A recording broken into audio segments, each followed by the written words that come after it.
Idol Rafi, nasa studio po natin ngayon si Mr. Carlito Gunhuran, and si Francisco Quinto. Idol Rafi, 41 po sila na nag-file ng kaso sa NLRC. 2010, nag-file at 2014 pa po sila nanalo. At nanalo po sila ng worth 4.3 million. At ito naman pong si Sir Francisco, 9 naman po sila. No, nag-file po ng kaso noong 2008 at nanalo po noong 2014.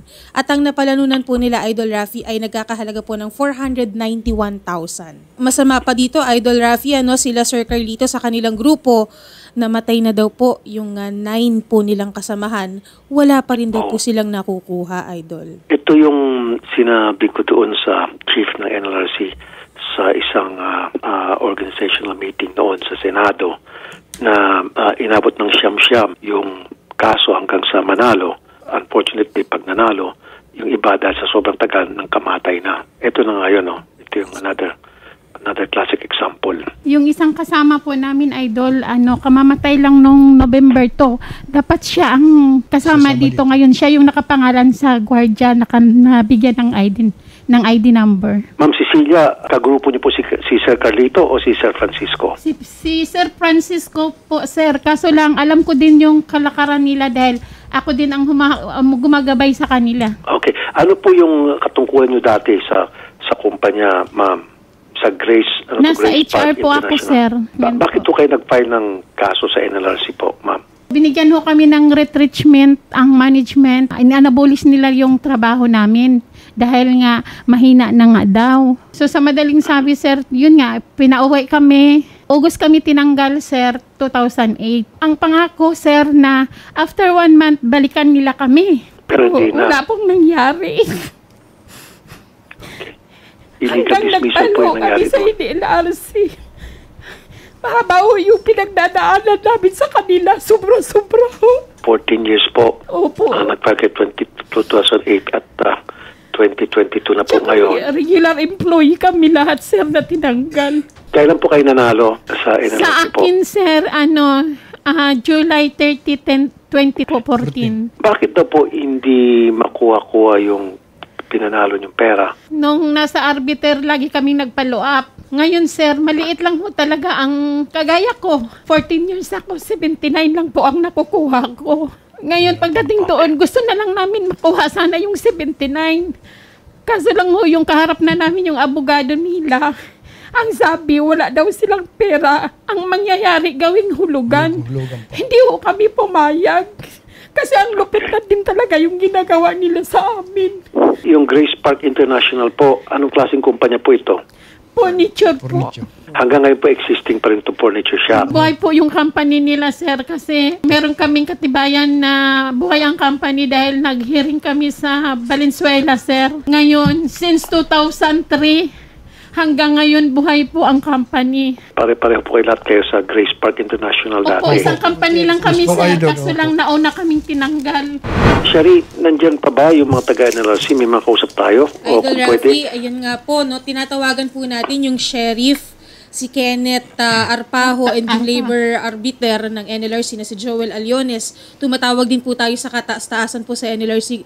Ngunit, Idol Rafi, wala pong sumasagot sa panig natin. And as per our researcher, pinagpapasapasahan lang po tayo, Idol. Anong pangalan ng pinaka-head ng NLRC ulit? Si Chairman Gerardo Nograles po. Na si Chairman Nograles, napagalitan ko yan. Kasi 20 plus years na siya sa NLRC. At yun pa rin yung kalakaran. In fact, inamin din niya sa akin na maraming picture dyan sa NLRC at sabi niya gagawin doon niya ng paraan.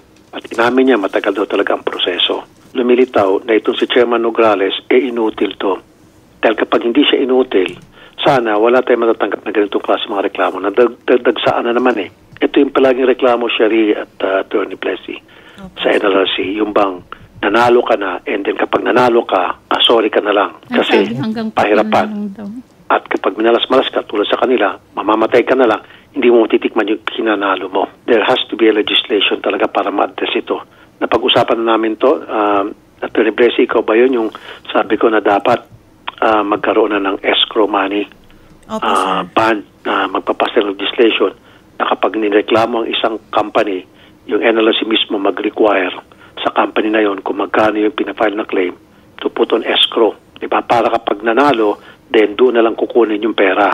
Pambayad agad. Kapag natalo yung nagreklamo, then yung pera mababalik doon sa kumpanya at may tubo pa dahil nilalagay sa bangko yon ang escrow. Tama ba ako, Atty. Bessie? Tama po, sir. Kasi po ang problema ngayon, yung bond po, meron naman pong cash bond, kaya lang po yung bond, fina-file lang po pagka gusto mag-appeal mula sa labor arbiter, paakyat ng commission sa NLRC. So kung natigil yung kaso sa labor arbiter, walang bond na babalikan yung mga empleyado.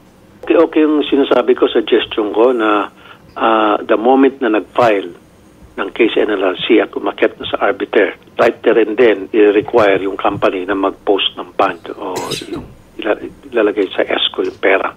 Diba? Yes, sir. Para tulad nito, pag nanalo, agad-agad yung pera nandiyan na pambayad. Hindi na yung maghahanap-hanap pa. Diba? At magtatatago yung mga kumpanya, binibenta yung kanilang assets, inilipat yung pangalan o magpapalit ng pangalan, inilipat yung pangalan, yung ownership. Diba? Maraming ginagawang ways yung mga company para di makasingil yung mga nanalo. Ina-assure ko po yung ating mga kababayan na meron pong kaso sa NLRC at sa lahat ng mga nanonood nakikinig. Ma-address po ito. Pagbalik po namin sa sesyon, ito po yung isa sa mga priority bill na ipapasa ko na ma-address itong issue ng pang-aapi sa mga nagpa-file ng claim sa NLRC. At doon sa mga taga-NLRC, you cannot hide from us forever.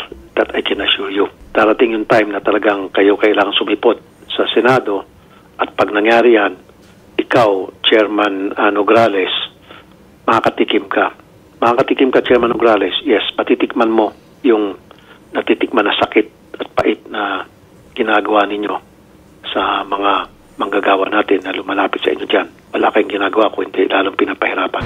Idol Rafi, nakausap po ng mga researcher natin si Attorney Janet Napiza, yung Executive Labor Arbiter po ng NLRC and CR.